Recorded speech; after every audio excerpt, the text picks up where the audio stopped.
मी चाललो मित्रांकडे बाहेर. मग गण्या, तुझा 31 डिसेंबरचा काय विचार आहे? माझा काय विचार असणार? आणि ते तुझे मित्र कुठे आहेत? आज आले नाहीत घरी तुला बोलवायला? आता कसं सांगू हे ना, ते कशाला येतील घरी? आतापर्यंत बसले पण असतील मला सोडून. काय बोललास रे? कुठे काय बसले असतील म्हणजे नेमकं काय म्हणायचंय तुला? म्हणजे अभ्यास करायला बसले असतील हो पप्पा. अरे निर्लज्ज माणसा, त्यांच्याकडून शिक काहीतरी. ते सुधारले पण तुझं काय? मी दिवस रात्र लोकांच्या शेतात कामं करायचे आणि तुमच्या शाळेत ट्युशनच्या फिया भरायच्या आणि तुम्ही लावा शाळेच्या आईला घोडा घरी बसून. अहो कशाला सकाळ सकाळी तमाशा भरताय घरात? आज वर्षाचा शेवटचा दिवस, जरा शांतता ठेवा घरात. काय बाई, माझ्या मेलीचं नशीबच फुटकं. नवरा भेटला तो असा आणि पोरगा त्याच्यावर चट.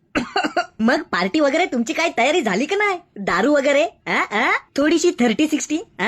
नाही हो पप्पा, मी तसला काय घेत नाही. नक्की का? हो पप्पा. जरा इथे येऊन बस. हा पप्पा बोला. मग मला सांग, जर एखाद्याने भयंकर दारू पिलेली असेल आणि त्याची नशा उतरवायची असेल तर काय करायला लागेल? अहो सोपं आहे पप्पा, त्याला लिंबू चाटायला द्या. आणि आपल्याकडे लिंबू नसेल तर? मग त्याला दही खायला घालायची. लोक थंडीमध्ये काय पितात? रम. आणि गरमीमध्ये विस्की. आणि सगळ्यात भारी रम कोणती? ओल्ड मॉन्ग. सगळ्यात भारी विस्की? Black dog. जरा जास्तच माहितीये तुला याबद्दल. नको ना पप्पा.